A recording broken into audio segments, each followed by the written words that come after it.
Hej og velkommen til pressemødet her i Aarhus, hvor vi står med de nyeste tal for den økonomiske redegørelse. Jeg hedder Kasper, og jeg vil lige forklare jer, hvad de her tal betyder. Og så har jeg nogle journalister, der vil stille mig nogle spørgsmål her. Yes.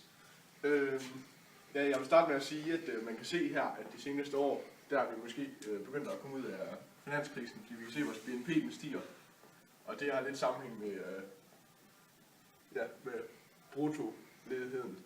Altså man kan se, at der er flere, der kommer i arbejde, der er mindre, der bliver arbejdsløse, og der kan vi også se, at BNP stiger, fordi der er flere, der kommer i arbejde og tjener penge.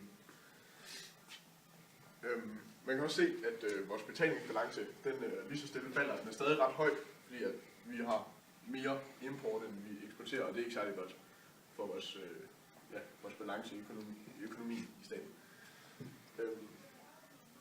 Har I nogle spørgsmål? I gang. Okay. Hvad har det betydning, at BNP'en er stigende?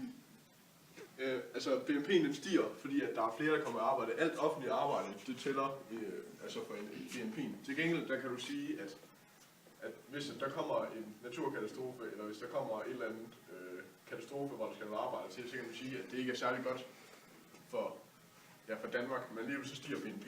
Så altså, du kan ikke sige direkte, at når BNP'en stiger, så stiger det danske velfærd. Fordi at det kan også være, at der er en naturkatastrofe, som sagt. Men i Danmark så har vi jo ikke så meget af den slags. Vi har ikke så meget udslip i atomkraftværker, og vi har ikke så meget naturkatastrofer. Så derfor kan vi godt sige, at når BNP'en stiger, så er det godt for det danske velfærd. Ja, Karoline, du har et spørgsmål. Ja, skal vi være bange for inflation i april 2016, når forbrugerindekset stiger? Altså, jeg synes ikke, vi skal være bange for en større inflation. Yes. Som man kan se, så vores forbrugerprisindeks, det stiger også her især fra 2015 til 2016. Det er jo så formodentlig, at det stiger. Men det er jo også godt for landets økonomi, fordi at der kan vi se, at vores varer de stiger, og det betyder jo, at vi danskere nu har flere penge, vi er villige til at give mere for de varer, vi køber, fordi vi har flere penge. Så det er jo selvfølgelig også godt for økonomien i Danmark, fordi at så kommer der automatisk også flere penge ind til staten via skat.